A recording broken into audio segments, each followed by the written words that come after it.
کوچی، بیلا اور نیلا بھوت، چوتھی قسط۔ بیلا نے جلدی سے وہی گھنٹی بجا دی جو گوچی نے بجائی تھی، اس سے پہلے کہ نیلا بھوت اس تک پہنچ پاتا اور جان پاتا کہ گھنٹی کس نے بجائی۔ بیلا بھی منظر سے غائب ہو چکی تھی۔ یہ ایک وسیع ریگستان تھا جہاں تیز چمکتی دھوپ تھی، جس کی وجہ سے یہاں کی ریت بالکل سنہری دکھائی دے رہی تھی۔ کوچی پہلے تو بے مقصد اس ریتیلے علاقے میں ادھر ادھر گھومتا رہا، جہاں حد نگاہ ریت دکھائی دیتی تھی۔ یہاں کسی سمت یا راستے کا تعین کرنا محال تھا۔ کوچی کو تیز دھوپ اور گرمی میں اس ریتیلی زمین پر چلنا نہایت دشوار لگ رہا تھا۔ یہاں تو کوئی انسان بھی نظر نہیں آ رہا تھا۔ اسے تو بظاہر مہم جوئی کا شوق تھا اور وہ چاہتا تھا کہ کچھ ایسا کر دکھائے کہ دنیا حیران رہ جائے اور اسے مان جائے کہ وہ سست اور کاہل انسان نہیں ہے۔ بس اسے یہی دھن سوار تھی کہ وہ ضرور کچھ انوکھا کر دکھائے جسے دیکھ کر دنیا مان جائے۔ اچانک اس کی نظر رنگ رنگ کے خوبصورت موروں پر پڑی، جو جھاڑیوں سے نکل کر آتے، ٹہلتے اور پھر جھاڑیوں کے پیچھے چھپ جاتے۔ یہ سفید، سبز، نیلے اور پیلے خوبصورت رنگوں کے مور تھے۔ دل چاہتا کہ ان موروں کو چرا کر اپنے گھر لے جائے، مگر یہ ممکن نہیں تھا۔ وہ کچھ دیر دلچسپی اور غور سے ان خوبصورت، دلکش، حسین موروں کو دیکھتا رہا۔ اسے بیلا کی بہت کمی محسوس ہوئی۔ کاش وہ بھی یہاں ہوتی تو وہ اسے دکھاتا کہ یہاں پر کیسے رنگ رنگ کے مور ہیں۔ کچھ دیر کے لیے تو وہ گرمی اور دھوپ کو بھول ہی گیا۔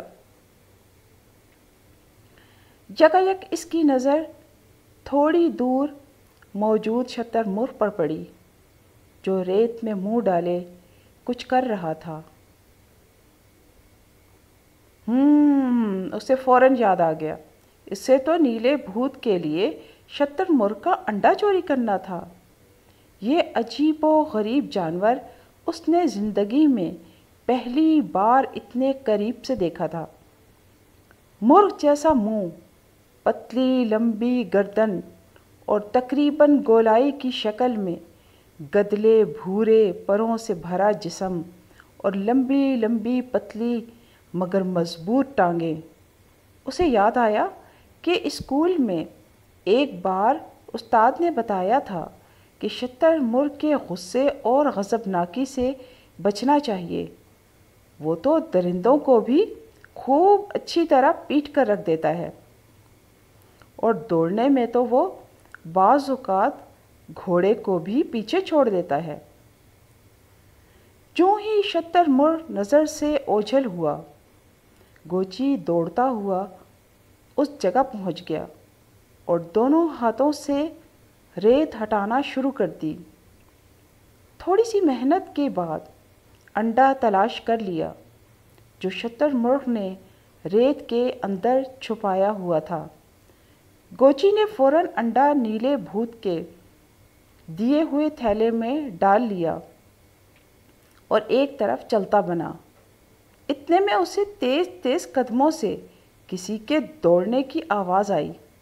اس نے مڑ کر دیکھا۔ اوہ میرے خدا! شتر مرغ انتہائی غصے میں تیز تیز دوڑتا ہوا اس کی جانب آ رہا تھا۔ یوں لگتا تھا کہ وہ اسے مسل کے ہی تو رکھ دے گا۔ اس نے تیزی سے قدم آگے بڑھانا شروع کر دیے، مگر ریت پر تیز تیز دوڑنا آسان نہیں تھا۔ وہ ریت پر بھاگنے کی ناکام کوشش کرنے لگا۔